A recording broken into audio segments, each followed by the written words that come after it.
महाराष्ट्र में बीजेपी का special plan 40, Thackeray की विरासत पर कब्जे की तैयारी। महाराष्ट्र में एकनाथ शिंदे और उद्धव ठाकरे के बीच जारी लड़ाई के बीच बीजेपी ने राज्य की सभी 48 लोकसभा सीटों पर जीत हासिल करने के लिए स्पेशल प्लान 40 को अमलीजामा पहनाना शुरू कर दिया है। दरअसल बीजेपी को भी पता है कि भले ही शिंदे गुट को शिवसेना का नाम और निशान मिल गया है, पर क्या वाकई महाराष्ट्र की जनता उनको असली शिवसेना स्वीकार करेगी या नहीं, इसमें अभी संशय है, क्योंकि ये चुनाव के बाद ही पता चलेगा। ऐसे में बीजेपी ने महाराष्ट्र में कम से कम 40 लोकसभा सीटें जीतने का प्लान तैयार किया है, ताकि 45 सीट जीतने के टारगेट को पार कर सके। इन 40 सीटों में बीजेपी की मौजूदा 22 सीटों के साथ 18 वो सीटें शामिल है जो बीजेपी के लिए कठिन या जीत का मार्जिन बेहद कम रहा है। वैसे तो बीजेपी की मौजूदा 23 सीटें हैं, पर इनमें से एक बीजेपी अपने लिए कमजोर मान रही है, जिस पर जीत का मार्जिन कम था। बीजेपी ने इन सीटों पर जीत की जिम्मेदारी अपने केंद्रीय मंत्रियों को दी है। इसके अलावा अमित शाह, जेपी नड्डा समेत अन्य वरिष्ठ मंत्रियों के इन सीटों पर दौरे तेज होंगे। इसके अलावा पीएम मोदी के भी इन सीटों के इर्द गिर्द सरकारी कार्यक्रम कराने की तैयारी है।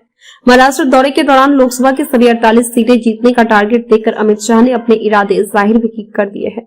इस लक्ष्य को हासिल करने के लिए बीजेपी ने उन 18 लोकसभा सीटों के लिए स्पेशल प्लान बना लिया है, जो उसके लिए काफी कमजोर है। बीजेपी ने राज्य की कुल 48 में से जिन 18 कमजोर सीटों को लेकर स्पेशल प्लान बनाया है, उनमें से 4 सीटों पर एनसीपी, 3 पर उद्धव ठाकरे गुट और एक सीट पर कांग्रेस और ओवैसी की पार्टी, यानी 9 सीटों पर विपक्षी दलों का कब्जा है। बाकी बची 4 सीटों में से 8 पर शिंदे गुट और 1 पर स्वयं बीजेपी का कब्जा है। इन 18 सीटों में शरद पवार परिवार का गढ़ बारामती भी शामिल है, जहाँ से वर्तमान में सुप्रिया सुले सांसद है। एनसीपी के कब्जे वाली अन्य सीटों पर नजर डाले तो सतारा से श्रीनिवास, दादा साहेब पाटिल, शिरूर से अमोल कोल्हे और रायगढ़ से सुनील दत्ता तिरेक तटकरे सांसद है।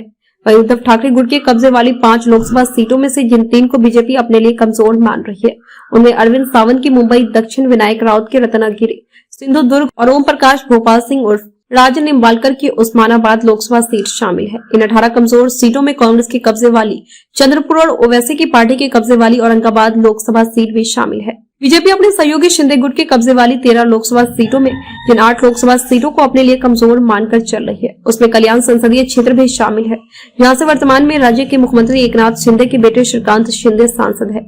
मुंबई दक्षिण मध्य से शिंदे गुट के संसदीय दल के नेता राहुल रमेश शिवाले, बुल्ढाना से शिंदे गुट के प्रताप राव जाधव, हिंगोली से हेमंत पाटिल, पालघर से राजेंद्र गावित, शिरडी से सदाशिव लोखंडे, हाथकरंगले से सभाजीराव मानी और कोल्हापुर से संजय सदाशिवराव मांडलिक सांसद है। इन सीटों पर भी बीजेपी खास तैयारी कर रही है। भाजपा माधा लोकसभा सीट को भी अपने लिए कमजोर मानकर खास तैयारी कर रही है, जहां से वर्तमान में बीजेपी के ही रंजीत सिंह निम्बालकर सांसद है।